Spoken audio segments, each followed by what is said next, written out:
Prefer when I'm by myself. I don't wanna hang around y'all. Pray for good health.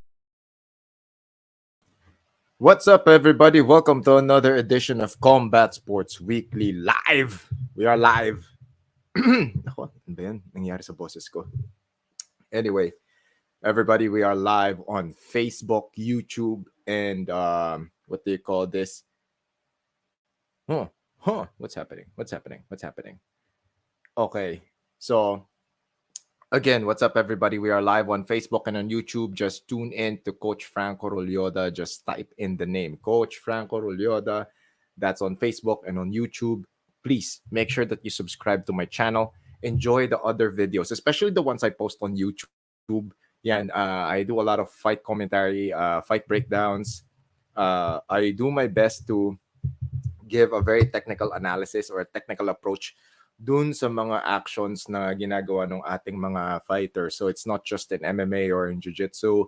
There's also grappling. There's also Muay Thai. There's also, I'll do my best to do a little bit more of the kickboxing side. Pero everybody, welcome. Welcome to the show. Naku, ayan na.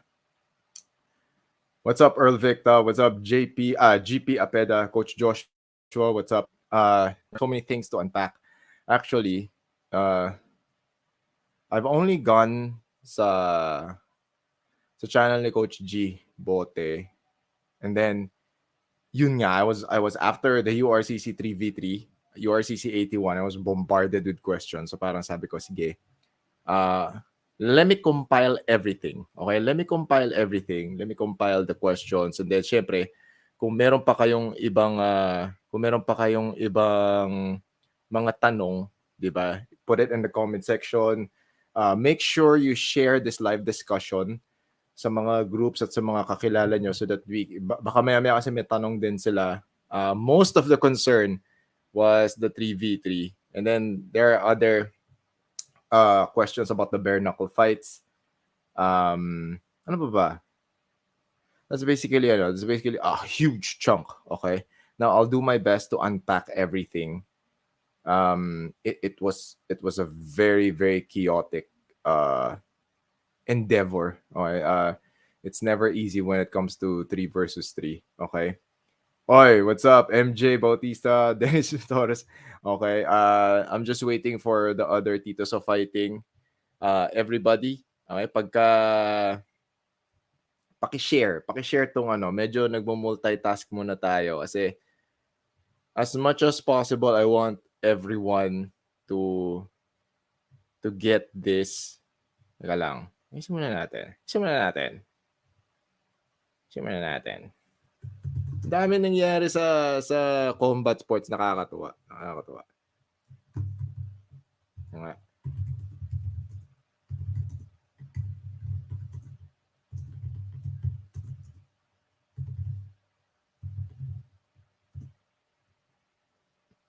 Ayan. Sino to? Oo, ito. This is very, very important. Congratulations sa mga bagong black belts, okay? We got Eros Baluyot. I mean, about fucking time. That guy, dapat nauna pa sa akin yan. Okay? Isa sa mga dapat nauna sa akin yan. Okay? Si Eros. Ziggy Roses, Mandev Paul, and then, of course, third degree na si Professor Ralph Go. Okay? Nagtitimpla pa ata si JC. Pero yan, definitely this one, okay? It's always a very welcome na development when there are new black belts in Jiu-Jitsu sa Pilipinas. Hindi madali mag-black belt ng Jiu-Jitsu. It takes a lot out of you. It really requires a level of dedication and a certain amount of obsession and a lot of craziness for you to get a black belt here in Jiu-Jitsu. So I'm very, very happy. And these are individuals na really gave a lot sa industry, sa community, and sa mga teams nila. Okay? So I'm very, very happy. Very, very honored. What else? Striegel got his brown belt. Isa pa yun, finally. That guy finally got his brown belt. Um, and of course, to everyone who got their stripes, who got promoted to the next belt level, congratulations sa inyo. Okay, congratulations to to other teams that held their GA all over the country. Ano pa ba? Pa lang.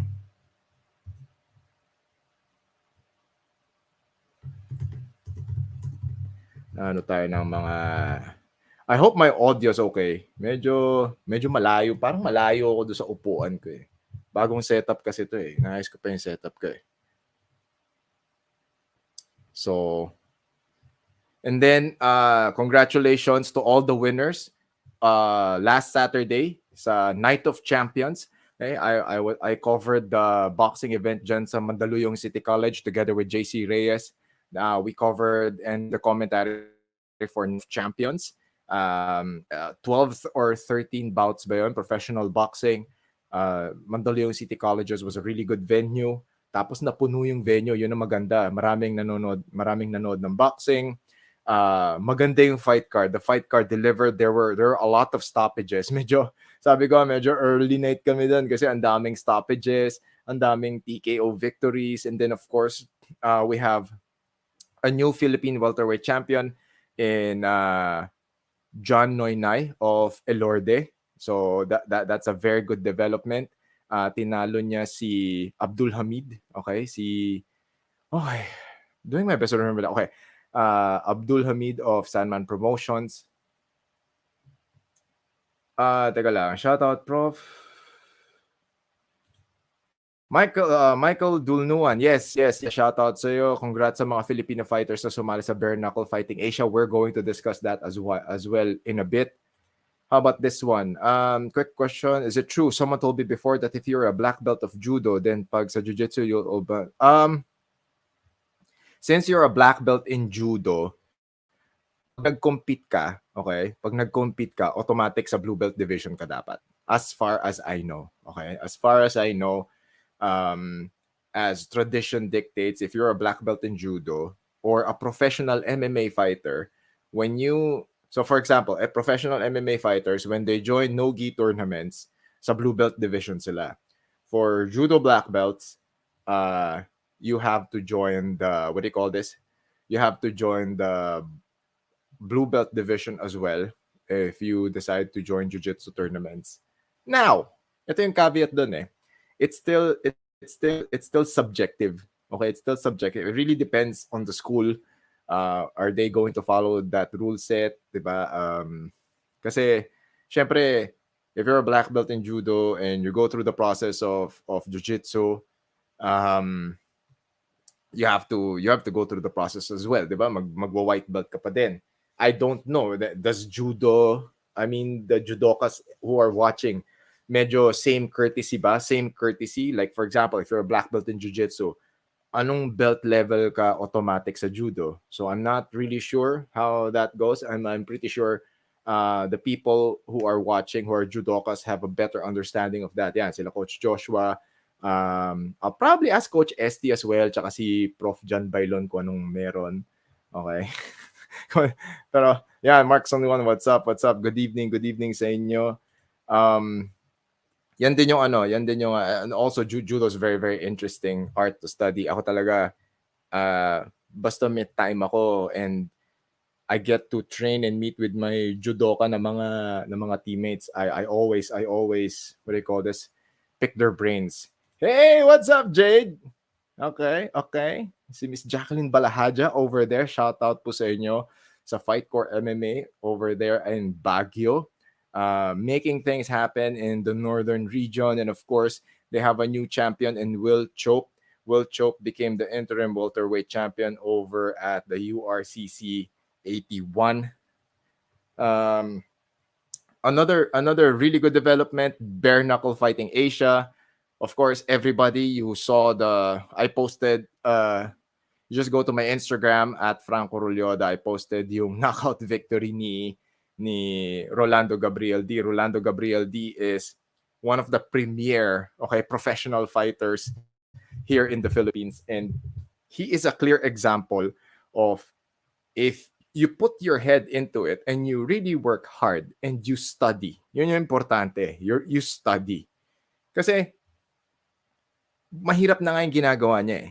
Fighter siya, but at the same time, he's developing other fighters. He's a coach. So, that's a very, very hard thing to do. Napakahirap gawin nun. Okay? Ngayon, bukod sa nagtuturo ka, nag-aaral ka pa rin. Inaaral pa rin niya paano mag-train na maayos, paano mag-cut ng weight ng maayos, paano mag-maintain ng momentum ng isang fighter. Di ba? So, yung knowledge na yon ina-apply niya sa sarili niya, pero tinuturo rin niya sa mga estudyante niya. Si Gabdi rin, ang pinakamagandang example ng matagal ko nang dinadaldal, okay, na hindi mo kailangang alamin lahat. If you look at his videos, if you look, di ba, this guy leads by example. Hindi mo siya kailangan, I mean, kung ayaw nyo maniwala, tignan nyo na lang kung ano yung ginagawa niya. Hindi lang sila basta-basta nasa gym nila. They spend a lot of their time in their gym. Pero, nakita nyo naman, nagpupunta sila sa Ilorde Southbox. Nakikipag-sparring sila sa mga boksingero. Di ba? Meron sila mga bisita. Yung mga bisita nila, hindi nila sinasaktan, hindi nila binubugbog. So ngayon, mas maganda yung transfer of knowledge. Mas maganda yung sharing of knowledge na nangyayari. Ganon ang characteristics ng isang high-level MMA gym. Okay? So, and results will always speak for themselves. John Ornido is doing really well. Ruel Panales is doing really well. Diba? And he's also developing future crop of fighters. Diba? Yun yung magandang example. And then going back to Gabdi, he just won BKFC Asia dyan sa Thailand. I mean, who would have thought na ako talaga, Gab, isang MMA lang, please. Diba? Lagay nyo sa comment section, okay? Please put it in the comment section. Let's make Gabdi versus Striegel happen, okay? Ako yun talaga, yun talaga yung hinihintay ko eh. Yun talaga yung hinihintay. So please, di ba? Dahil ano naman eh, di ba? May kate pa pala siya eh, di ba? There's that itch to fight, di ba? Nag-retire ka sa Brave, di ba? So, nag-retire ka sa Brave. Pero hindi ka pa, huwag ka muna mag-retire sa MMA, di ba? One last, di ba? Antayin natin, di ba? Antayin natin. Kaya yan eh. I mean, okay pa si Striegel, okay ka pa rin. So, let's make that fight happen. Let's all make everybody happy. Di ba? So, di ba? Isa na lang. Di ba?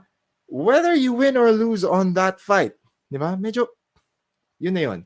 Di ba? Parang love letter mo to the MMA community na yun, di ba? What's up, champ? Double champ, Chris Hoffman in the house. What's up? Referee Flow. Yan, tama. Isa lang. Ayan, may isa pang maganda ngayon, Prof. Nagkaroon na ng one Kyokushin promotion, purely Kyokushin Karate. And yun ang goal na mag-compete doon. Oo, yan. Ayan, Gabdi as well. Yung mga siya, tsaka yung asawa niya, nag-Kyokushin Karate or nag-karate sila. Okay? And, di ba? I mean, they're a very multi-dimensional, multi-sport, multi-discipline gym. So, it's very interesting what the future holds for Gabdi. Sana lang hindi muna, don't take in too much too soon. Kasi minsan ma-overwhelm ka rin eh. Tandaan mo, developing pa rin yung gym, developing yung sport. So, take your time. Si Hoffman, UFC was fucked up last weekend. Medyo. And of course, joining me is my fellow Titos of Fighting, JC Reyes of Destroy MNL. What's up, yeah. JC? Okay ba yung audio ko? O sabog? Parang medyo malayo. Ano sa tingin nyo? Okay ba yung audio ni JC? Okay ba? Sabi nga sa comment section. Wait. Pag nilakasan ko kasi baka sumabog yung tunog. Ayan. Parang ganyan yung boses mo. Parang liit ng boses. Ano kaya meron? Wait lang. Papalitan ko lang yung mic. Hindi mawawala lang yung boses ko, pero... Ayan. Okay, Mary Joy Sunga. Gaano ba katagal para maging black belt coach? Pare-pareho po ba lahat? Gaano katagal? Now, This is a very subjective question. Ayan. Is it any better? Depende sa martial art.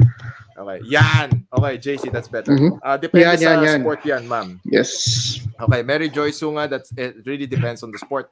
Magkaiba ang time frame ng pagiging black belt sa taekwondo, sa karate, sa jiu-jitsu. For jiu-jitsu here in the Philippines, on average, it's 10 years. Okay, now I don't know about other sports, okay, other martial arts, pero if we're talking about jiu-jitsu, that's the average, 10 years. Now, dumadami na rin yung black belt sa Pilipinas, so dapat umiikli na yun. Yun ang dapat na goal natin as members of the jiu-jitsu community. Kailangan clean yan. Sa ibang bansa, if you train seriously, for example, a really dedicated jiu-jitsu fighter or jiu-jitsu athlete trains like twice a day. He can and trains every day. He can probably get his black belt in like 5 or 6 years. Okay, so yan.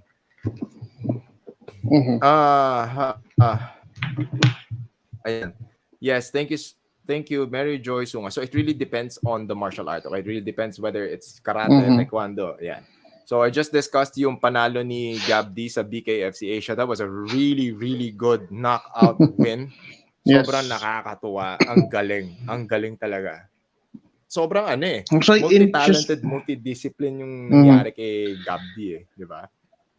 Interesting enough, good for Filipinos yung naging result ng BKFC ng weekend kasi even yung brother ni one FC title contender Jeremy Miado fought and won via the first round din yata. Oo nga, yung kapatid din ni Miado. Si Jomel Miado. Yeah. Ang mga Pilipino pagsuntukan talaga diba? Actually. Diba, like boxing gloves. Sige, alika rito.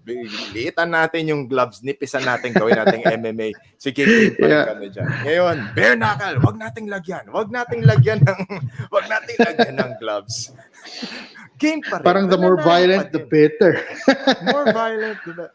Tsaka ang galing. Ako, no bullshit. I mean, Pinoys are really, really good at striking, and we're really at a high level pagdating doon. As in, wala kang panama doon. Like, siguro the closest na pwede would be probably Thailand, Japan, Korea, diba? Pero other than that, wala. When it comes to any combat sport that requires movement of the hands, the utilization of your knuckles, walang panama mga ibang bansa sa atin. Sobrang galing ng mga Pilipino dyan. Teka lang, sagutin muna natin to. Mags, yung belt po ba ni Adahar na punta kay Chope? Pareho na silang welterweight champion. So interim si Chope. Tapos di ko alam kung anong tawag doon Parang in-waiting champion, in-waiting ba si Adahar? So they're going to go for a unification bout this coming March. Tentatively this March for the unified or kung ano man yung pinaka mataas na level ng welterweight championship belt. Okay? So yan ang ayan, tignan mo Dennis, tignan mo JC, dapat daw may penalty ka kasi wala ka ng URCC sa Okada. Diba? And speaking of boxing, Manny Pacquiao did an exhibition bout in Korea against YouTuber DKU, and he tipped the scales at around 160 pounds, di ba? And then of course for 6 rounds he toyed with DKU. Ito yun I posted about this as well. Hindi ko maintindihan. Sorry dun sa mga K-pop fans pero siguro naman nakikita nyo na kasi matagal na nangyayari to Sobrang hindi lang sa laban na to, okay? Noon pa. Diba? Let's take out the soft invasion of K-pop culture in the Philippines. Ang dumi ng sports. Ang sagwa, ng judging. Ang sagwa. I mean, dati pa yan. During the time of Kuya Jerry Peñalosa pa. Okay, as in, ang sama ng officiating, ang sama ng treatment, okay? And I don't know, pero there's a level of discrimination towards Filipinos when you talk about their experiences in Korea. Okay? So I really don't understand why when it comes to boxing, syempre siguro dahil sa pera, 'di ba? Of course, money will Mm. always be a huge factor. Pero I don't understand why uh doon mo rin makikita it's the ugly side of boxing, it's the dirty side of Yes. boxing wherein as long as money is your primary motivator, anything and Mm. everything can happen. Pero mo, yung kay Casimero, 'di ba? Yung laban ni Casimero sa Isa Korea pa yun. ginawa, ang pangit, 'di ba? Sobrang pangit. 'Di ba? Ang anticlimactic for the 122-pound debut ni Casimero. And then we go to Mm. this Pacquiao fight with DKU na Mm. na kitang-kita mo ginagago talaga. Kitang-kita mo na naglolokohan na lang sila doon. If not for the entertainment value of Mm. Although, what do you call this, of that fight. ang weird nga dun kasi, I mean, it's exhibition na lang siya. Ganun pa rin Oo, yung, ganun nagdadayaan pa rin pa. yung judging eh. Di ba? I mean, I mean, panoorin nyo yung laban. As in, yung referee, ang haba ng bilang. Di ba? Manny Pacquiao knocked down well, DKU. I guess because exhibition nga and ginawa na rin yung Pacquiao yung ganyan sa isang game show sa Korea. Oo, pero ang ibig kong sabihin kasi, iba yung level ng awareness tsaka reach nitong event na to eh. Parang Yes, actually. doon mo makikita na gusto nung promotions na alam mo yung parang nag-backfire yung plano mo. Okay? So Oo nga again, eh. we're probably Oo nga. talking shit here. Okay? We're probably talking shit here. Nagchichismisan lang po tayo dito, mga kaibigan. Okay? Nagchichismisan lang po tayo dito. Kami po pala yung show na okay, so, side ano tayo, di ba? Kami po yung show na madaling kainisan. So, ang gagawin nyo, magpaparinig na lang kayo sa Facebook. So, maraming salamat po dun sa mga taong nagsisend sa amin ng mga screenshots tsaka ng mga statuses na ibang tao. Like, dude, sabi ko, JC, it's I don't understand. I don't have time for this shit. Sabi ko, I really don't. Pero nakakatuwa na kahit papaano. Salamat po sa pagiging lurker. Salamat po sa panonood. Diba? Yeah. Pero imagine, diba? parang yung mga ibang nagpaparinig, we invite them on the show to get their side on certain issues. Tapos ayaw. Game Pero, ako dyan. Kasi kailangan nating we have to be the voice for everyone. Okay? So again, kami po yung show na madaling kainggitan at kainisan. So, yung mga pikon, nagpaparinig na lamang. So, nire-report na ba tayo? Ay, for sure. Kasi tignan mo, parang feeling ko bumabagay. Are we getting reported? I don't know. Ay, hindi. I won't Hopefully be not. surprised. Diba? Yan naman ang gagawin ng mga Yan naman ang gagawin ng mga inggit eh. Tsaka ng mga basura eh. Ayun na.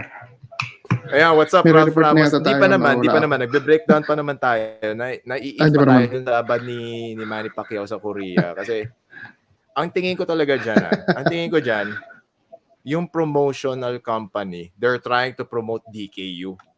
Di ba? Mm-hmm. Yun yung actually, sa case din ni DKU, the thing with the guy is,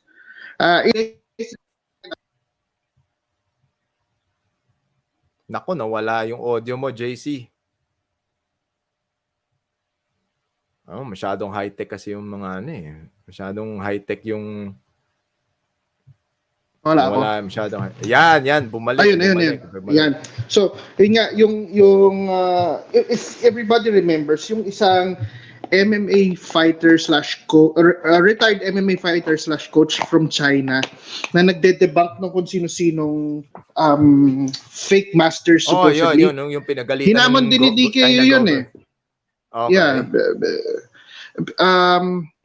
Tawag dito, hinamon niya rin si DKU and yung parang hindi ko sure kung natuloy yung laban nila pero wala rin eh. I mean, the only other fight na nakalaban ni DKU was this washed up UFC fighter or basta washed up MMA fighter. Alam mo yung parang nagbabakasyon na lang si Kuya, nagbabakasyon siya, sinabihan siya, "Hey bro, etong si DKU, maraming followers sa YouTube to, gusto mo labanan boxing." Diba? MMA fighter ka pero boxing. So sabi niya, ilang rounds? 6 rounds? Game. Diba? Game. So, and then, if you watch that fight, Inupakan si DKU doon. DKU Yeah. got smashed. Tapos afterwards, DKU kept saying na he was injured, masakit daw likod niya. Alam nyo, ever since I saw that those DKU videos were being sent to me, I go like, that guy is bullshit. Sabi ko, sobrang BS niyan taong yan.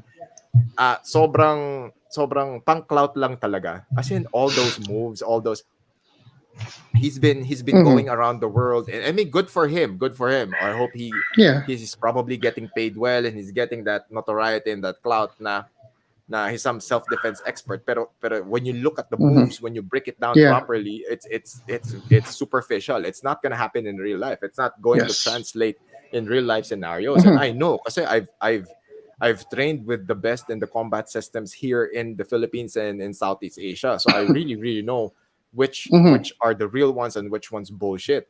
And si DKU, sobrang BS niya. As in, sabi ko dati, that guy's trash. Sabi ko, nakakaano lang na, syempre, he's got clout, he got he's got the fanfare. And bakit ba ganun? Kasi everything he did or everything that he's doing is very, yun nga, superficial. It looks so easy to do, diba? It's like one of those one punch moves. It's one of those one thing. Mga tao kasi, hindi lang pala mga Pilipino, mga tao kasi mahilig tayo sa madali eh. Mabili tayo sa instant, di ba? Uy, grabe, isang suntok lang, talsik yung tao. Uy, isang shoulder shrug lang, bagsak yung tao. Para siya yung mga fake martial arts, di ba? Yung mga... Yun din yung... mga note, may mga death touch, di ba? Yun din actually yung kulang eh. May mga tao, even yung coming towards this event, may mga nagpo-promote na iba ng fight na to, yung mga content creators na iba. They don't even bother to explain kung ano talaga yung ginagawa ni DKU. I mean, hindi ko alam kung alam ba talaga nila yung nangyayari or what. Pero, I mean, wala. Nakita lang naman nila YouTube personality, di ba? Maraming video sa YouTube, millions of views. Yan lang naman. Nga So eh. again, they're following the clout ni DKU. It's very superficial. It's very... Hindi, kaya nga, and to no fault, ganun yung industry, di ba? Pag gusto mo ng mabilisan talaga, di ba? Yan yung gusto mo eh, mabilisang sikat, mabilisang galawan. So, ganun talaga, di ba? Ang tingin ko kasi dyan, yung management ni DKU, talagang gusto nilang sumikat si DKU, di ba? Sumikat si DKU. So, ayan, goes for the... Pero medyo nag-fail kasi, failed attempts kasi, di ba? So, you go for that washed-up MMA fighter. He gets beaten up by that guy. And then for this one, mangalap tayo ng maraming pera, tapos hamunin natin si Manny Pacquiao, exhibition match, di ba? So ngayon, iisipin nila na Manny's gonna play along. They're probably hoping na Manny's not gonna take it seriously. He's not going to, he'll just play around. Di ba yung tipong they'll survive? Parang glorified sparring match yung mangyayari. Yun nga actually halos ang nangyari, di ba? Pinaglalaroan lang sa ni Pacquiao. So yun nga, parang ano talaga, pinaglaruan lang talaga. Pinaglaruan lang talaga ni Manny. Pero kasi they were doing their best. Okay, they were literally trying to prolong each count to make DKU look good there. Di ba? They want to make it seem like he's surviving Manny Pacquiao. Diba? Even though, diba, pundits or fight fans or, diba, real fight aficionados, they all know that this is all BS. This is all for entertainment. But we all saw that DKU was really trying. Diba? Kita-kita mo sa mukha ni DKU, talaga sinusubukan niya talaga nakikita mo buo yung suntok niya. Gusto niya talagang saktan si Manny. So ngayon si Manny siguro, napansin niya siguro, tantado to parang gusto mo exhibition match usapan natin dito. Okay, gusto mo. Sige, game na tayo. Sige. Diba? Then he started turning up the heat. Then I think he knocked down DKU like twice. Yung una, parang ganun, twice or thrice yata. Oo, parang yung tsaka makikita nyo, yung bilang ng referee, sobrang bagal. Sobrang bagal ng bilang ng referee. Tapos, yung pangalawang knockdown, bukod sa mahaba yung bilang, binigyan niya parang extrang segundo. Kasi parang hindi ko alam kung anong break yung hiningi niya. Basta kahit si Manny, medyo nagtataka siya. Bakit ang haba nung break na to, di ba? And then the third knockdown was ruled a slip. 'Di ba? Yung pangalawa or yung pangatlo, slip daw, slip. Tapos ang ginawa ng referee, inangat niya inangat niya si DKU, binuhat niya si DKU. Sabi ko, lahat ng pwedeng gawing katarantaduhan ginawa dito. Kaya ako talaga nagtataka ako. Pera na lang ata talaga eh. Pera na lang talaga. Kasi, well, yeah. I mean, sana there's no kasi other natuto reason. ka na dun sa Casimero fight eh. Di ba? Sablay din yun eh. Sobrang sablay din nun. Okay, let's all go. Maganda yung tanong ni Will Chop. Medyo seryoso. Oh, yan. Tingnan natin yan. Teka, dito muna tayo. So, Prof. Okay. Franco, Andrew Tate is blowing up. Andrew Tate has been blowing up on social media ever since. Okay? It's a very good marketing strategy. And he played on the polarization of society. Okay? Na, siyempre, when you talk about striking, si Andrew Tate, ano yan? No question. Ano yan? Kickboxing world champion yan. So legit yan. Legit yan tao yan. Okay? And this is the most recent one. Yung sinabi niya na jiu-jitsu will not work in a real street fight.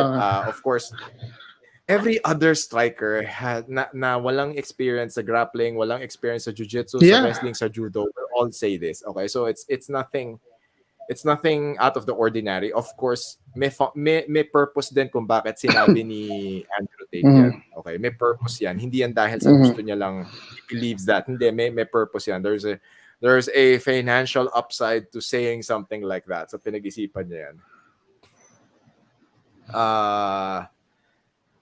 Oo, tama. Ref Flores. Yan yung mga natin. Yan yung mga pinagkukwentuhan natin. Ayan. Okay, of course. Okay, we have, everybody, please follow. Okay? Follow. Will Chop, And go to Will Chop Tulapan's social media page. You gotta follow this guy. Congratulations on your win over at the congratulations. URCC 81. What do you think of a Hoffman versus Mariano Jones fight after last week? That is one fight I really want to see in the URCC. If the URCC is going to make it happen, then they can make it happen. That is, of course, that's a very interesting match. Mariano Jones and Hoffman at 185. Considering parang I think that's walking weight halos ni Hoffman ngayon. Hoffman is slimmed down. Hoffman is ikaw, champ. Hoffman, are you still here? If you're down, okay? What you want to do this? Ang question ko lang dyan though is does Mariano Jones actually Mariano Jones what? Nawawala ako. Wala pa naman ako. Ayaw pa naman gumana ng data. Wait. Diba? And of course, Mariano Jones won. Right? Won his recent fight URCC as well. Yan. These are the two camps na medyo nagsa-stand out as of late. Lately, it's Catalan Fighting System, okay? Yung Catalan camp, tsaka yung camp ni Rolando Gabriel The Incredible MMA. So far, yan yung dalawang camps na nagsa-stand out recently. So, of course, when you talk about The Incredible MMA, you got Gab D, you got John Ornido, you got Ruel Panales, you got Kenneth Maningat, diba? And then they have upcoming fighters. When you go over Catalan Fighting Systems, okay, yung MMA gym nila dyan sa Makati, and then I think there are other branches of Catalan gyms. You got Mariano Jones, you got Ruel Catalan, you got Kimbert Alentoson, diba? Iba yung staple nitong dalawang gyms na to, and very, very happy that they're developing. Sige, JC, ano sabi mo? Mariano Jones, what? Oh, yeah. Yung kay Mariano Jones lang, I'm just not sure if he already deserves to fight the championship. I mean, he's only got one fight in the URCC. Yes, it does look impressive, pero does it really warrant a title shot already? Kasi yung kinalaban niya was opponent ni Sugar sa URCC Olongapo previously. Na dyan, para madali yan, give Mariano Jones another fight. Give him a top contender sa 185, and then if he wins, then, di ba, set it up with Hoffman. Ako naman, para lang walang question, Hoffman, if Hoffman's not here, okay? If Hoffman's still not here, on behalf of him, as long as the URCC is down to make that fight happen, we're gonna prepare for that fight. Okay? And I guarantee you it's going to be a really, really good one.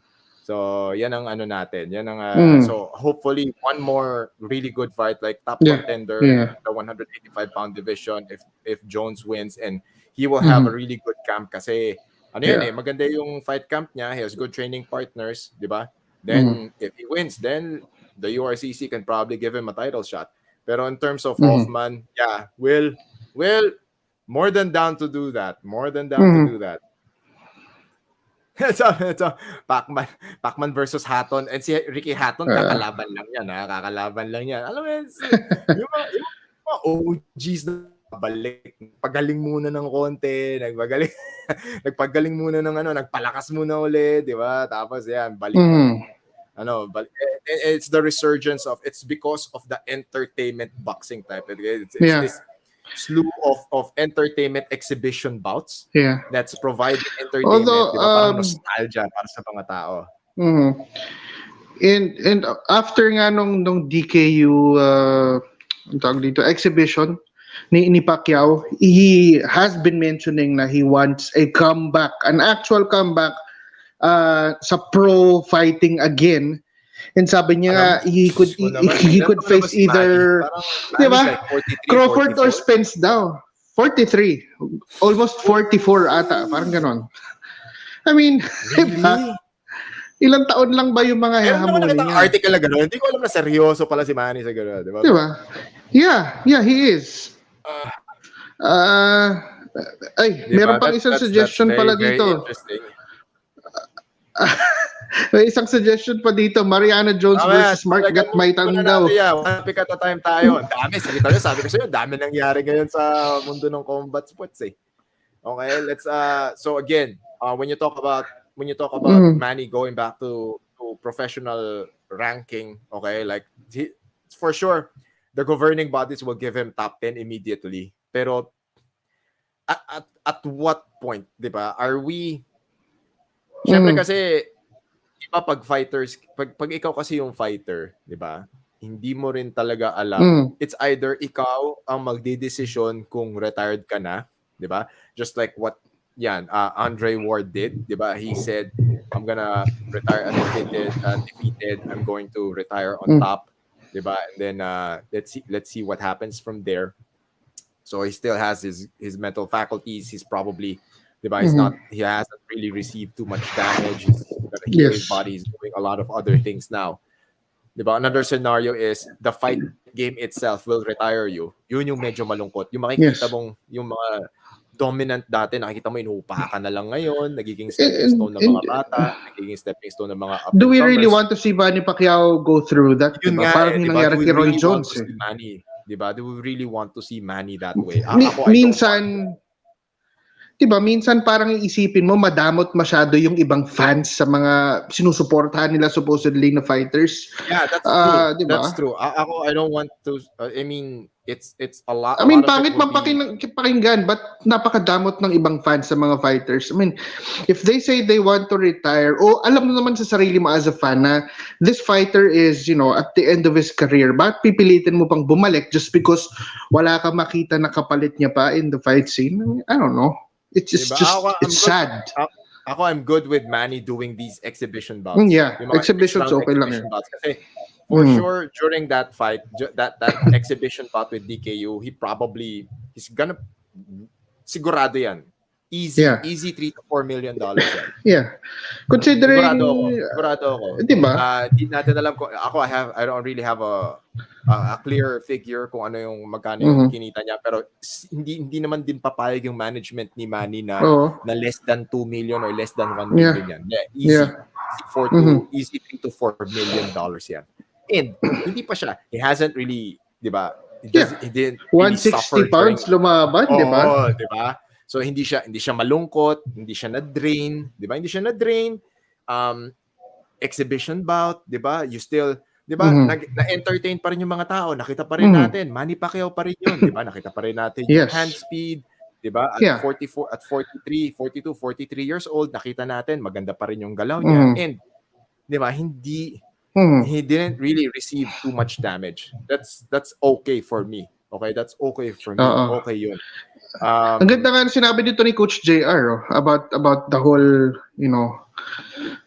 yung related kay Pacquiao, trying to fight in the pros again. Diba? Ayan. A lot of people can grasp the fact that if you've been fighting your entire life, it will always be in you. That's so true. Diba? They forget na there's father time, there's father fatigue.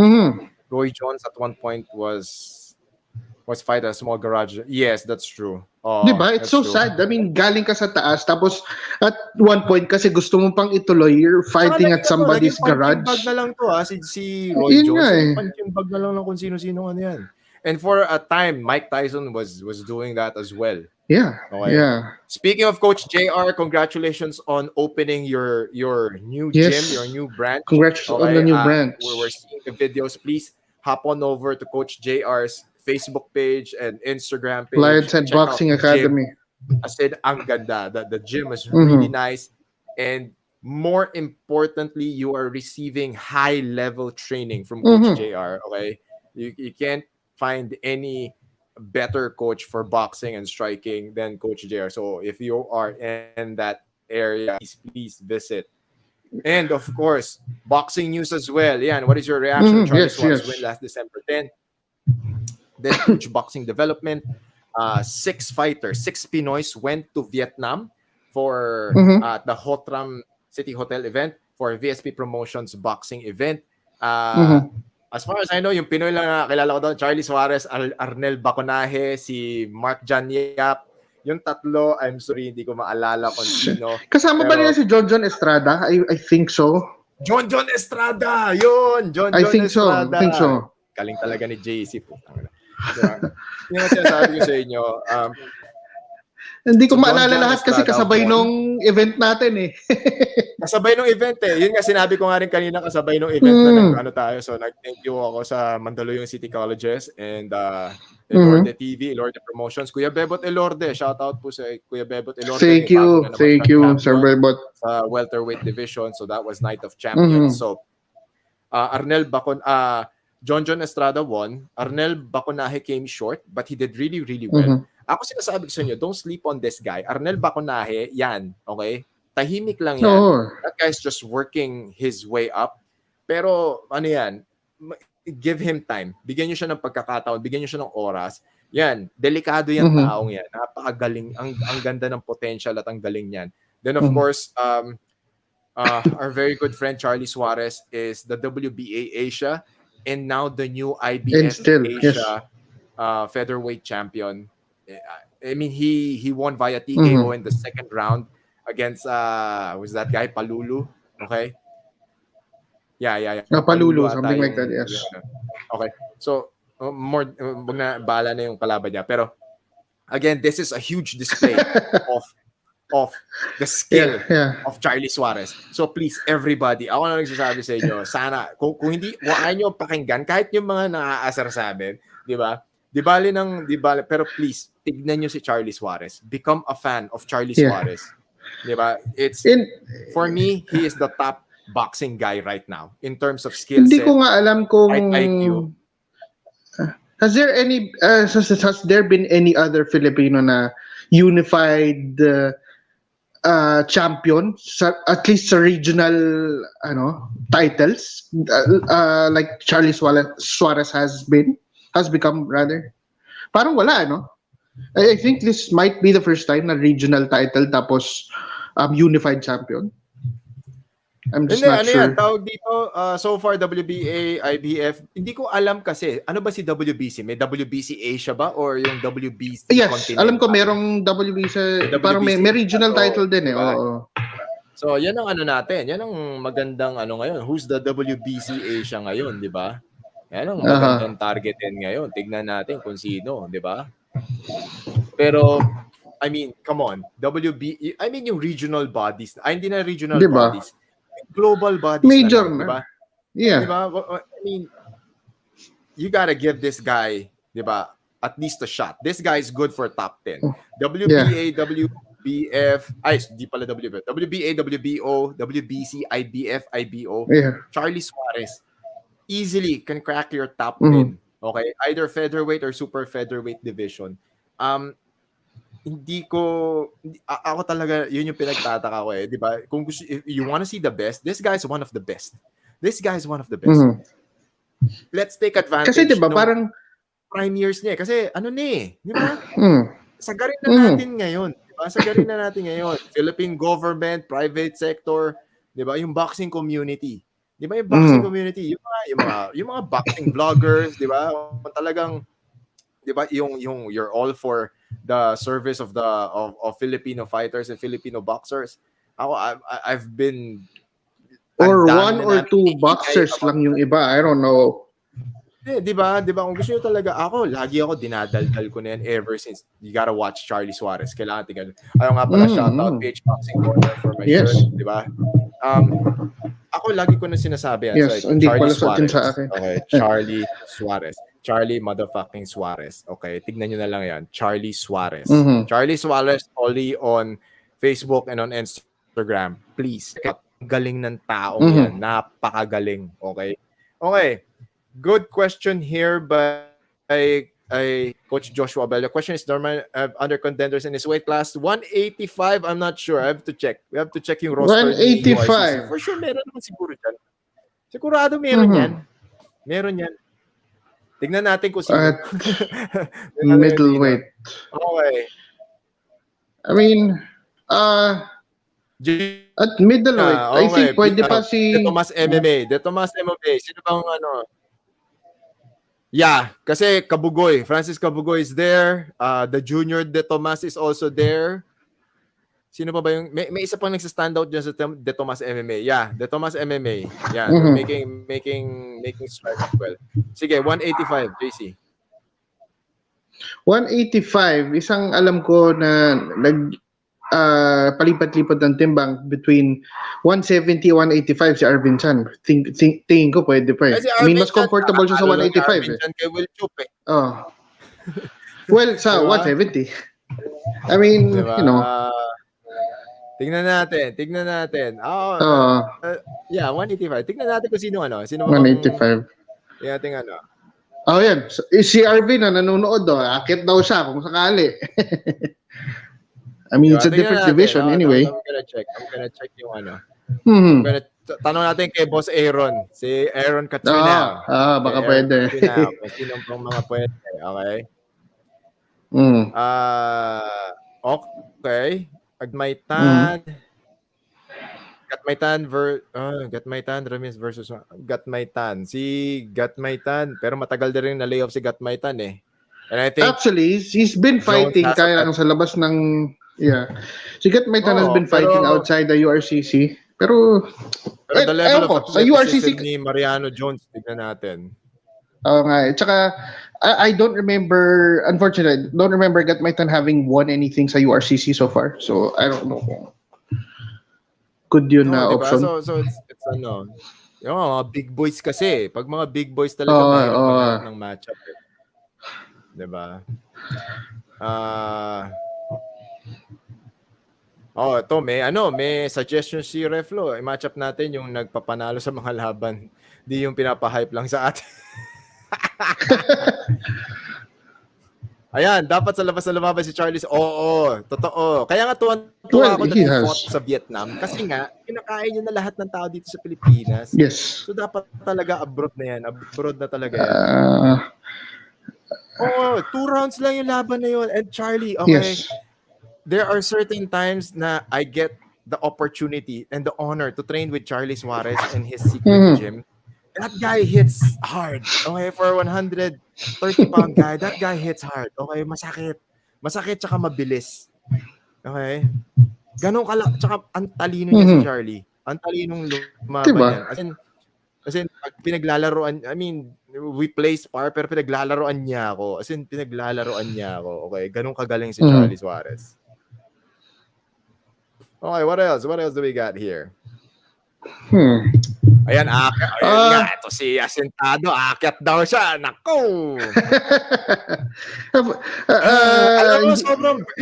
Ito yung versatility ng isang Arvin Chan. He can go 170. Gusto ko yung warrior mindset ni Arvin eh. Di ba? He can fight and excel in both. Yes. Diba? That's the thing about an Arvin Chan. Now, at 185, okay, si Arvin, habang nandiyan si Arvin, at 185, kung gusto mo, pwede, pero kailangan magpalakas ka. Kasi yung literal na lakas. Okay? Kailangan magpalakas ka. Kasi at 170, malakas ka. Pero at 185, medyo pantayan na yan. So you really have to build strength. Your strength and conditioning has to be on point. When it comes to the wrestling and the grappling, tingin ko lamang ng konti si Jones. When it comes to the striking, mas lamang ng konti si Arvin because Arvin has better striking. So it's going to be a very interesting matchup and we'll see if that fight can happen or kung ano ba, sino ba nasa 185? Na-curious tuloy ako. Mark Alcoba? Si Mark Alcoba, mababang weight class to di ba? I think he has fought yung pinamabigat niya, 170. Alcoba, pero hindi, maliit siya. 172, malito si Alcoba. Sige, 155, 170. Pero be realistic naman ng konti, diba? Huge, okay? That guy's huge. Tsaka nakita mo naman yung blast double niya nung maganda yung wrestling niya. So, I don't think, di ba? Diba? So, it's gonna be, nako, eto pwede pa to, di ba? Pero, can Mark Palomar make 185? Diba? If Mark Palomar can go 185, then okay yan. So, sino pa ba pwede? Ayan, si Will Chop. You don't have to baka 2 division anymore, Will. Yeah.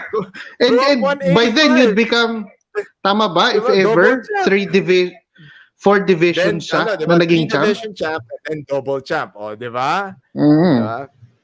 Diba? Then, probably later on, ang tawag dito, create, build your own weight cutting school or weight cut academy. And then this guy is really good at cutting weight. I mean, this guy, I've seen this guy fight at 155. So, he is a master at cutting it. Brian Pauli, actually, nga, 185. Brian Pauli. Teammate ni Sugar yan sa 3 versus 3. Nung yung nag-champion sila. Magkakasama sila ni... Yes. Malay natin, di ba? Malay natin. Di ba? Basta may sila, meron silang nasa listahan sila, nasa radar sila ni Mr. Aaron Catunaw. Okay.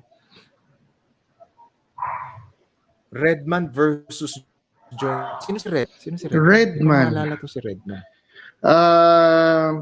Coach Joshua, sino si Redman? Please refresh our memories. Last ko napanood si Redman was Bets, tapos 155 ang nilaro niya. 150. Naku, Diyos ko, layo pa. Medyo malaking jump eh. Pero other than that, I mean, there were really, really good fights sa URCC, especially yung bare knuckle fights. I mean, parang walang umabot ng third round sa bare knuckle. Lahat TKO or knockout win. So of course, Rugby Boy was the highlight of the evening. Nakita nyo naman, really solid na performance.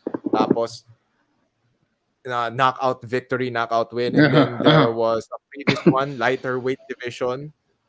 Forgot his name, pero diba, TKO victory din yon. And then King Pinoy versus Damsa. Medyo anticlimactic pero King Pinoy won via TKO. So doon nyo rin makikita yung Rugby Boy versus Nero, fight of the night, sabi ni Ref Florence. So yung kay King Pinoy and kay Damsa probably wanted to fight from the outside, use his speed and quickness. However, yung si King Pinoy had a counter strategy wherein he wanted to walk him down.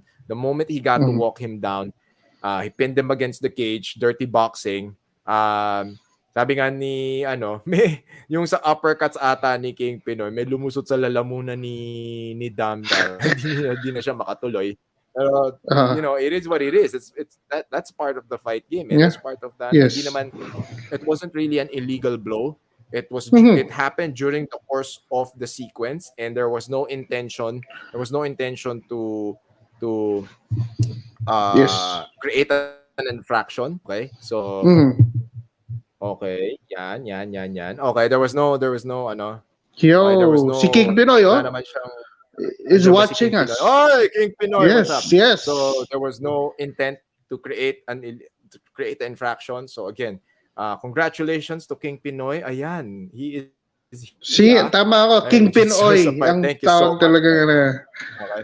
Okay, King Pinoy, he won his fight Ah. I mean, it's going to be a very interesting I mean, should they run it back, it's going to be still an interesting fight. But ikaw, King Pinoy, who do you wanna go after next? Yeah. Who's next for ano? Okay. Yeah. So I mean, I okay. heard you were a Golden Gloves champ back in the States. So I guess you can fight other actual fighters in bare knuckle sa URCC. I'd want to see that. Oh, I it's mean, going I'm to be sure interesting who's some, next, di ba? diba? And it's not as if and it's not as if pangit yung kitang-kita niyo naman. Yeah, maganda yung galaw ni King Pinoy noon. Maganda yung galaw ni King Pinoy, 'di ba? Hindi siya yung hindi yung ginagawa ng ibang mga na akala mo balibag tayo yung mga laban nila. Yung mga suntok na mula ko ba hanggang Okada yung bato pa. Oo, 'di ba? Ito maayos it was very methodical, good display of boxing. And ang maganda lang kasi is it was also a really good strategy from their camp, from the corner. Yes. Right? It was a good strategy. I mean, if I were to fight Damsa and bare knuckle, I would do the same thing. So yun yung natin. Okay, so King Pines will rest, get a new contract. Oh, there we go. On the table. So that's going to be interesting. We're going to look forward to that. And then, of course, Will became the interim champ. Got to face off with Adahar. Let's see if that fight happens this March. And of course, ano na tayo? Maraming tanong doon sa sunod natin topic eh. Meron pa 3 versus 3. Okay, bago ko maalala ko sa mamaya yun. Pero, okay, let's go 3 versus 3. 3 versus 3. Team Philippines versus Team Korea. Ayun. That didn't last long. Si Aquan, I think that guy, parang from Olongapo ata yan tao yan, or Zambales. Aquaman. Sure. What was it? Oh, yung kalaban ni, sino yung kalbo na malaki katawan? Si, taga Deftak Marikina. Si... So bad with names. Nakita niyo, sabi ko sa names. Okay. Nalimutan ko. Yun. So, knocked the guy. Really good guy. That was good timing. Good feeling. Ayan, si John Tirona. John Tirona. So, Aquaman fought John Tirona. Tirona got knocked out. And I think Aquaman hails from Olongapo or Zambales. Okay? Okay. Ayan, sabi ni Ref Flores, si Aquaman daw fought Adahar during URCC. So, yun. It's not his first fight pala sa... Not his fight pala. Okay, let's go to let's go to 3 versus 3. This is Team Philippines versus Tagbilaran Bohol. Good evening sa iyo. Wow, good evening sa iyo. Thank you so much. 3 versus 3. Team Philippines versus Team Korea. So, maraming confused sa rules eh. Okay. Una sa lahat, okay. Now, this part, is just about everything I will say from here on are based from my knowledge, experience, and opinions. Okay, this does not reflect the opinions of URCC and their entire organization. I am speaking based on what I know and based on my experience and expertise calling fights and understanding the rule set. So, una sa lahat, ang laki ng Team Korea. Putang ina. Una sa lahat. Nung nakita, ito yung para lang to give context to this. Okay, I don't look at the fight cards anymore. Alright? I don't look at the fight cards anymore. I look at the fight card either before the event or during the event. Kasi fight cards are subject to change. So, ang gagawin ko, tatanungin ko yung fight card or titignan ko yung final fight card probably a day before. Kasi at least a day before, kung alam ko na yung fight card, more or less a huge chunk of those fighters, alam ko na. Kilala ko na. Now, if I have to study other fighters, okay, iilan na lang yon, and a day will allow me enough time to I mean, look at their previous fights, look at their nuances, how do they behave inside the cage, how do they move, 'di ba? So that kung ako yung magre-referee, I have an idea ano yung ano yung mga babantayan ko, ano yung mga nuances na dapat kong tignan. But that's just me as a referee. Okay, I really take the time to research the fighters para rin alam ko kung paano tumawag pagdating doon sa loob ng cage. Now, let's okay, Coach Munit Pabroa. Coach Munit, thank you so much for tuning in. Tsaka congratulations sa event nyo ng weekend. Oo. Okay. When you go there, okay, 3 versus 3, okay? 3 versus 3 is a team endeavor. However, each fighter will be judged individually. Let's get that clear. Okay? It's a team endeavor. It's a team versus team. Team A versus Team B. However, you will be judged individually. Kasi, ang rule set, if someone gets knocked out, someone gets submitted, someone, referee stops a sequence, everything stops. We clear the cage, we eliminate who needs to be eliminated, and then fight continues. So now it's either 3 versus 2, 2 versus 1, di ba? Depende pa rin yan. Tatanungin natin both camps, are you still willing to continue to fight? So that being said, okay, the same rule and the same concept, the same principle applies when it comes to infractions. Okay? Pag merong nagkamali or merong sumablay, okay, ang matatanggal syempre yung nag-infraction. 'Di ba? Ganun 'yun. Kasi isa yan sa mga concerns ng mga tao na unfortunately nagkaroon ng illegal foot stomp during the fight, okay? During the bago pa nga mag-midpoint of the first round, okay? It was a clear infraction, nag-foot stomp yung isang Korean fighter sa mukha ni Bullet. I mean, sobrang hassle nun. Pero a lot of people thought na dahil dun sa infraction na yon, dapat disqualified na ang Team Korea. Diba? That's not the case. Kasi nga, you are judged individually. So, in the same way na, pag meron bang na-knockout sa Team Korea or meron bang na-knockout sa Team Philippines, panalo na yung different team? Hindi. Ang gagawin, tanggalin natin yung na-knockout, tatanggalin natin yung submit. Kasi meron pa natitira, diba? Tatanggalin natin. Oo. So, aalisin natin yun. So, ganun din yung nangyari nung gabi yun. There was an infraction, there was an illegal blow. Yung gumawa ng infraction, yung gumawa ng illegal blow, inalis siya. Diba? Inalis siya. So, the next sequence now is, the next question for everyone was, bakit naging 1 versus 1 na lang, naging 1-on-1? So, in a nutshell, this is what happened. So, infraction, tanggal yung na-DQ na fighter. Then they evaluated Bullet. Bullet cannot continue kasi nga sumara na yung mata niya. So, inalis si Bullet. Next. So, dito na tayo mag-chichismisan portion ng konti. So, while this was happening, nalaman na namin na dislocated na yung balikat ni dislocated or balikat ni Sugar. So, he can't continue anymore. And on the flip side, yung isang fighter ng Korea, hindi na rin pala makatuloy kasi tawag dito, hapong-hapo na rin siya, tapos bugbog na rin. Ito yung maliit, yung inalis, yung puro dugo yung katawan. Wala na rin. He can't really continue. So both medical conditions yun. So, ito yung ngayon. So, alis si Mamot, alis yung fighter, 1 versus 1. Now, this is where we all convened. Okay? We all convened and then we all did our best to okay, ano ba ang nangyari? We have to get the facts. Let's get the information muna. And then we also had the participation of both coaches. Both coaches, yung Team Korea and Team PH. So, sabi ko, this is what's happening now, okay? 1 DQ, tapos Bullet cannot continue, goes out, and then Mammoth cannot continue, one fighter of Korea cannot continue. Now, on top of that, we are approaching the halfway mark of the very first round.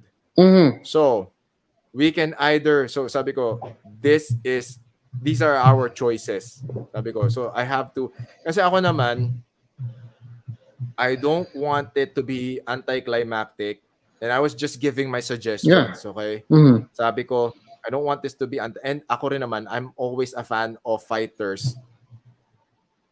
I don't want to decide the fights for them. So I said, Yes. we have two choices. Number one, this is declared a no contest. Mhm. Okay? Kasi we're approaching halfway mark of the very first round. So nasa ano pa siya? No contest siya. Or, Mhm. dahil merong dalawang natitira, magiging one-on-one na lang. Yeah. And then, afterwards, sabi ko, what do you guys think? Then both coaches said, yeah, we're good with one-on-one. And then, we went to the cage, then we talked to the fighters, and they said, this is the scenario. Then both fighters said, yeah, we're good one-on-one. Mhm. So now, the ending was Kaloy Baduria versus very Korean name, the huge dude from Korea. They continued to fight, and Mhm. unfortunately, Kaloy, what do you call this, got overwhelmed, and Team Korea won this version of the Mhm. 3v3. So yan ang nangyari nung Mhm. gabing yon. Um. This is in hindsight, Mhm. kasi pinagkukwentuhan natin siya ngayon. Pero if you are there, especially if you are in Okada, nakita nyo, the atmosphere was very tense. Everyone was on their feet. Everyone was shouting. It Mm. was pure chaos because all eyes were on the cage. Everyone was Yeah. watching this. Ang And I'm sure nakakapagtaka. as mhm. Go. Yeah, and I'm sure as I mean even the officials it's inside kasi sobrang chaotic nga nung nangyayari. I mean to a certain extent medyo sila rin medyo mawawala kasi I mean it was a wild Oo. fight for sure. Sobrang ano to. Okay, so we'll get to that point. Mhm. Another one is yun yung medyo nakakatawa dito eh. Mhm. Everyone will talk shit about 3v3 prior to Mhm. the Pero event. papanoorin ano. Pero when 3v3 happens, everybody's gonna fucking watch. Mhm. Di ba? That's a known fact. Di ba? Just Lahat to dadaldal. add Lahat lang dyan. dadaldal. Sasabihin, ganyan. Ano ba yan? Magulo. Mhm. Parang... Pero pag nagsimula To na, lahat naman ng tao manonood. ah Actually, to add lang to that ng konti, so sobrang surprised ko dun sa naging turnout nung anong 3v3 na yan. I mean, even people na hindi ko alam na kilala pala yung URCC said, ha? Yung 3 versus 3, napanood ko yan, di ba? I mean, imagine that. Imagine yung naging Di ba? reach. Oo. Yan yung mainstream popularity na na-reach at yung Diba? mainstream na awareness na nagawa ng 3 versus 3. Mm. Okay? Ngayon, it's very normal. Okay, it's very normal that people will have their take on the officiating. People will have Yeah. their opinions about the officiating. Mhm. Tandaan po natin mga kaibigan na number one, hindi po madaling mag-referee ng 3 versus 3. Okay? Diba? So, kung ikaw yung referee sa loob ng cage, okay, number one, you have to drown the noise. When you say drown the noise, kailangan hindi ka madidistract. Pangalawa, all eyes are on you. Dahil kailangan tumawag ka ng tama. Number 3, kailangan ikaw yung mag-i-implement ng rules. Kailangan you keep the fighter safe. Pero at the same time, you have to keep yourself safe kasi walang nagbabantay sa'yo. So isipin nyo na lang po mga kaibigan, nagre-referee ka ng laban, tinitignan mo kung nasan yung ibang fighters, at pangatlo, kailangan aware ka kasi baka maya-maya tamaan ka ng suntok, tamaan ka ng sipa, di ba? Yung the referees are there to look after the fighters, but nobody is there to look after the referees. The referees are in a very, very dangerous predicament, pero at the same time, they have to do their jobs. So kung Diba? meron mang misstep or meron mang pagkukulang, I'm very, very sure hindi nila sinasadya yun. And this experience will definitely be a good opportunity to learn, and then para hindi siya mangyari sa susunod. Ako, Yes. sigurado ako everybody's sobrang worked up dun sa foot stamp kay Bullet, pero tandaan po natin, una sa lahat nakakagulat 'yun. Okay? Kahit ako nagulat ako, sabi ko alang yaya, nag-rules briefing na nga tayo, ginawa pa din, 'di ba? So hindi you have to give it time, and you can't really account for these things. Iba't ibang reaction time ng mga tao. Iba't ibang reaction ng bawat individuals inside that cage. So during the time that it happened, 'di ba? May kanya time yan si Joey Lepitan, si Florence Eusebio, at si Lester Del Rosario. So, 'di ba? Pwedeng may sablay, pwedeng may mishap, pwedeng, 'di ba? Pero ano yan tawag dito, you have to understand that during that time, it was utter chaos. It was very, very wild. So, and if these people have seen yung 3 versus 3 live, I mean, I've seen you do it at least twice. Kayo mismo natataranta when everyone nakakataranta siya kasi ends nagwawala na kasi isipin mo, ang lalaki na itong mga to. Pangalawa, hindi mo alam kung sinong fighter yung babantayan mo kasi nag-e-evolve na rin yung 3v3 Nag-e-evolve na siya Dati magiging 1-on-1 lang yan Magkukuha lang ng pares yung mga fighters. Ngayon, nakita mo yung 3 versus 3 na yun, di ba? If you look at this previous one, nagkuhanan sila ng tigi-isa, pero the moment na napadaan sila dun sa isang pair, susundot yung isa ng hammer face, susundot. Di ba? Nag-e-evolve na rin yung strategy ng bawat koponan. Yes. So pagka ganun, pahirap na rin kasi kung nag-pair up lang sila, tatlo, okay, madaling, it's easy now for the referees. It's a little bit easier for them kasi, okay, ito lang yung babantayan ko. Tapos titignan ko na lang kung meron bang nangyayari sa likod ko or sa gilid ko. Pero the moment na pagdating doon, okay, nadapa yung isa, dumaan yung isang pare, sumundot ng hammer face. Yung isa, kunyari, fake engagement, tapos biglang 2 versus 1 pala gagawin dun sa isa. Diba? It's very, it will only evolve. Okay? As the sport maganda evolves, nga yung, in relation to that, maganda nga yung question ni Tito Alin, in relation to the whole 3 versus 3 situation. Diba, because if you were the coaches of team, what will be the game plan for victory? Normally, the Team Philippines did really well. I mean, considering the size difference, a good strategy would be if you're the smaller team, hanapin mo kung sino yung pinakamaliit doon sa Team Korea, bugbugin mo agad. Parang hindi, yun yung pinaka yung previous fight sila na 3-on-3 nila Mamot, parang ganun yung usual na diskarte nila yun yung kaya they've dominated and then go after that one. Eliminate them right away. Proof of that is one of the rest getting pinned by Mamot against the cage. Diba? Kung kayo yung referee, anong gagawin nyo, diba? Ang laki ng ni Mamot, ang laki rin nung laban niya. Naipit kayo, diba? Syempre, hindi mo naman pwedeng itulak yung risk na matamaan ka ng mga yan, diba?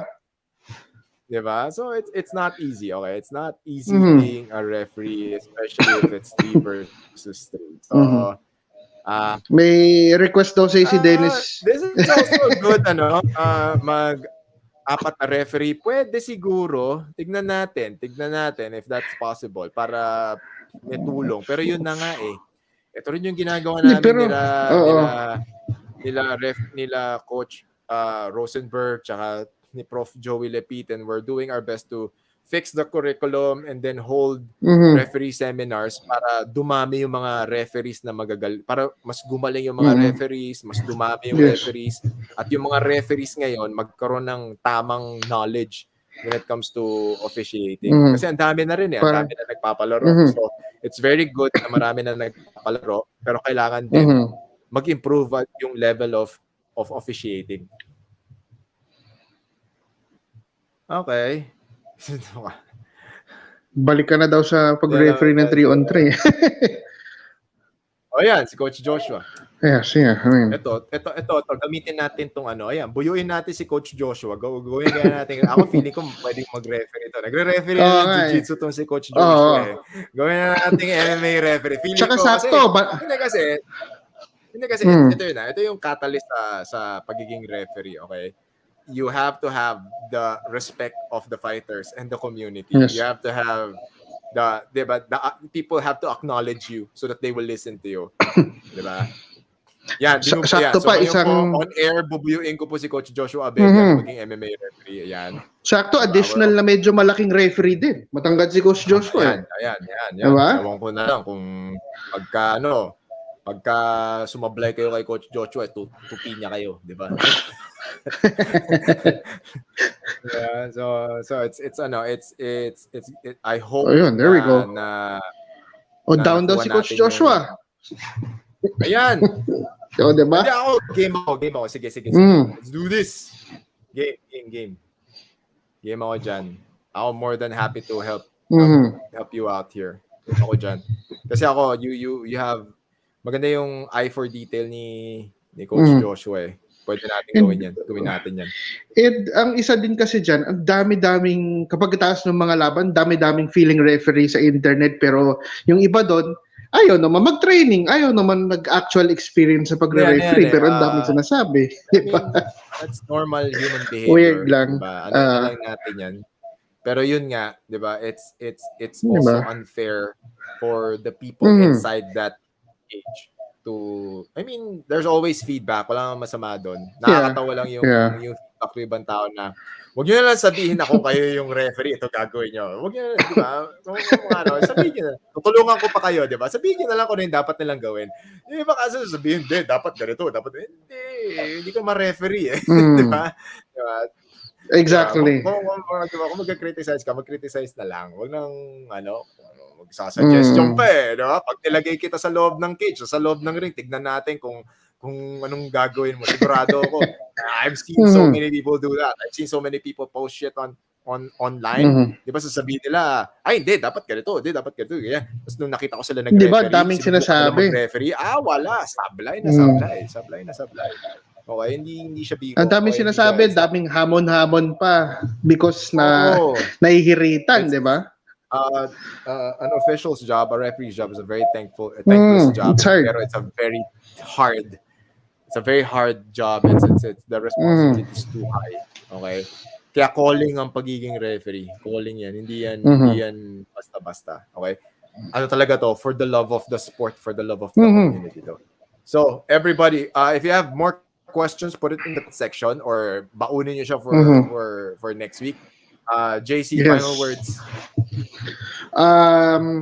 Ulit, congratulations sa lahat na nag-event nitong weekend and last week sa mga fighters who fought. Congratulations din sa inyong lahat. Even, nga pala, yung yesterday, yung kami nila Karl from Destroy Manila were invited sa Manila Wrestling Federation. Yes, we have a pro wrestling league sa Pilipinas. I'm not sure kung meron pang ibang in existence ngayon kasi medyo during the pandemic, yung Manila Wrestling Federation yung isa sa talagang nag-survive. They did everything to survive this whole situation. And kahapon nga, was their year-ender na event. And Fabio Makisig is the new Manila Wrestling Federation Pinoy champion. If you love watching combat sports, ibang klase na rin yung Filipino wrestling scene natin. Kung naabutan nyo yung Pinoy wrestling from the 90s, ibang-iba na yung ngayon. I mean, there are high flyers and may pagka-ECW pa nga, if you remember that from before, yung dating ng ibang mga ginagawa nila sa Manila Wrestling Federation. And I just want to congratulate the organizers, the wrestlers there, everyone who was part of the whole very successful event. I mean, they did it sa PETA Theater sa QC. It was madaming nanood. interesting enough. I mean, for a pro wrestling league, napaka ganda ng suporta ng mga fans. And apart from that, yung mga pro wrestling. diba? Dapat sama ka namin ni Karl doon minsan. Next year pa ata yung next event na nila. But sobrang enjoy niya. I mean, meron doon mga participants na actually alam ko yung iba jiu-jitero, yung iba former MMA fighters na they moved on to do pro wrestling. Kasi I guess mas, I don't know, lesser risk of yung mga nangyayari sa wrestling. Pero mahirap ang pro wrestling. I mean, ang dami ko nakita doon na moves nila na were, I'd consider very dangerous din. I mean, yung mga somersaults nila, yung mga kanilang, kung ano-ano moves doon na, kapag hindi ka train, mahirap. And, yun nga, thank you for supporting our podcast, our show. Ang dami na namang nag-engage, ang daming nag-abang for this Monday's episode. Yun nga lang, medyo, siguro naipit na naman sa meeting si Tito Karl. Medyo Christmas season. Ang daming clients na nag-aabang sa kanya. So, Oo. In demand ang aming bata na yan. Okay. Next, hopefully, kung sakali, baka next Monday, kung may magandang events this week, ang tawag dito, magkita-kita ulit tayo. If this is gonna be our year-end episode, Merry Christmas and Happy New Year sa inyo and Happy Holidays. Kung hindi pa, magkikita pa tayo at least for so everybody, thank you 2 so Mondays much for, more, I think. Thank you so much for watching and listening to us. Hope we bring value to you every Monday. Tsaka yan, mga breakdowns and analysis natin. Yes, if you have other pinatutunan questions, put it in the comment section or send us a message or mas maganda, tawag dito, put it in the comment section next Monday sa susunod na, kung meron kayong mga naalala, okay, yung mga hindi nyo na-bring up ngayon. Of course, follow us on social media, subscribe to this channel, Coach Franco Rulloda on Facebook and on YouTube. The JC Reyes is all over social media as well, Facebook, Instagram, TikTok, and follow their podcast, Destroy MNL. Si Tito Karl merong Dead Drop podcast. So, yes, make sure that we're all here, and salamat po sa suporta, salamat po sa panonood, and thank you for your continued support, and we will see you next week for another edition of Combat Sports Weekly Live. Bye-bye everybody. Nakapagod yun. Pero very much